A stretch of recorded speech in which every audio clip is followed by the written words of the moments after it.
एक सरकारी engineer JE और उनकी पत्नी देखने में तो बिल्कुल नॉर्मल कपल, लेकिन बंद दरवाजे के पीछे ये मासूम बच्चों के साथ ऐसी ऐसी हरकतें करते थे जिसे मैं शब्दों में बयां तक नहीं कर सकता।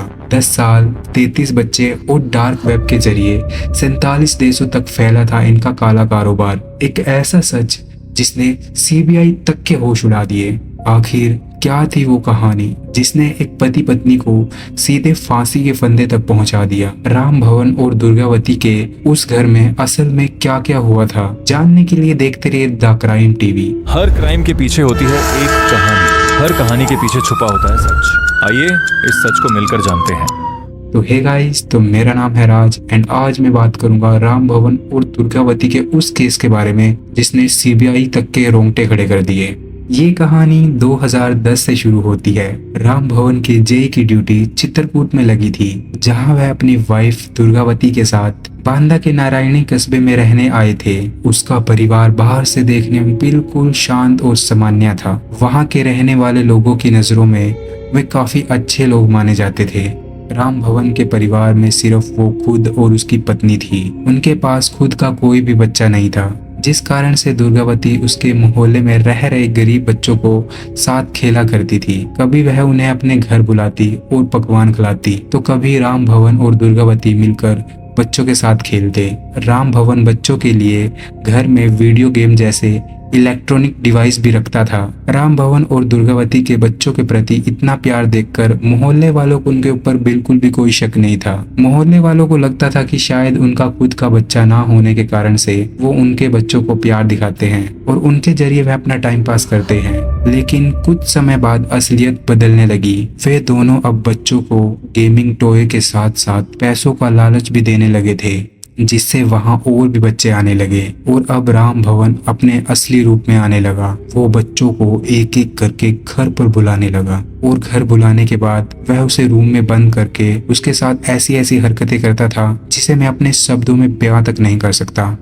सबसे बड़ी बात तो ये थी कि दुर्गावती एक औरत होते हुए भी अपने पति का इन कामों में साथ देती थी। जब राम भवन बच्चों के साथ गलत हरकतें कर रहा था, तब दुर्गावती उसकी वीडियो और फोटोज लेती थी। अगर बच्चा रोता या चिल्लाता था तो दुर्गावती उसे शांत करते हुए उसे धमकाती थी और अलग अलग तरह की धमकी देती थी, जिससे बच्चा डर के कारण बाहर कुछ नहीं बोलता था।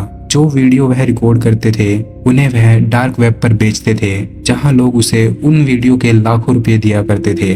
धीरे धीरे वो दोनों हर बच्चों को शिकार बनाने लगे थे। जो बच्चा उनकी पोल अपने घर वालों के सामने खोलता तो ये लोग बच्चों के घर वालों को कुछ पैसों में या फिर उन्हें धमकी देते थे कि उनकी पुलिस के साथ अच्छी खासी पहचान है और तुम लोग उनका कुछ भी नहीं बिगाड़ सकते। और ऐसे करके वह अपने मामले को रफा दफा कर देते थे, क्योंकि ज्यादातर बच्चे बहुत गरीब परिवार से थे, तो वो भी पुलिस के चक्कर में नहीं पड़ना चाहते थे, इसलिए वो लोग उनके खिलाफ भी नहीं जा सकते थे। अधिकतर बच्चे तो उनके साथ हुई हरकतें घर पर इस डर से नहीं बताते थे कि राम भवन उनकी वीडियो सोशल मीडिया पर न डाल दे। राम भवन और दुर्गावती 4 साल से 16 साल तक के बच्चों को अपना शिकार बनाते थे। 10 साल तक ये घिनौना काम चलता रहा। रिपोर्ट्स के मुताबिक उन्होंने अभी तक 33 बच्चों से भी अधिक बच्चों को शिकार बनाया हुआ था और उनके वीडियो 47 से भी अधिक देशों में सर्कुलेट किए गए। इस केस का खुलासा किसी सिटी पुलिस स्टेशन ने नहीं किया,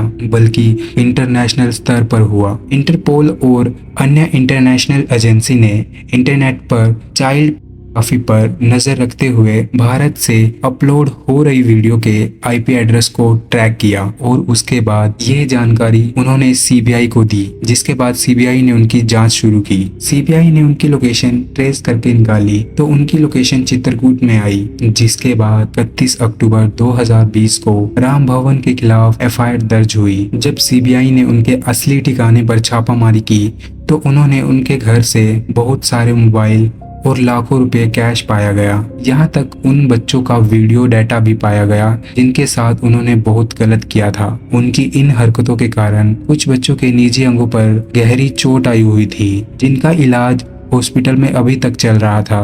अब धीरे धीरे सीबीआई वालों के पास सबूत इकट्ठा होने लगे। सीबीआई ने अभी तक उनके खिलाफ 34 वीडियो, 678 फुटेज और 34 गवाहों को इकट्ठा कर लिया था।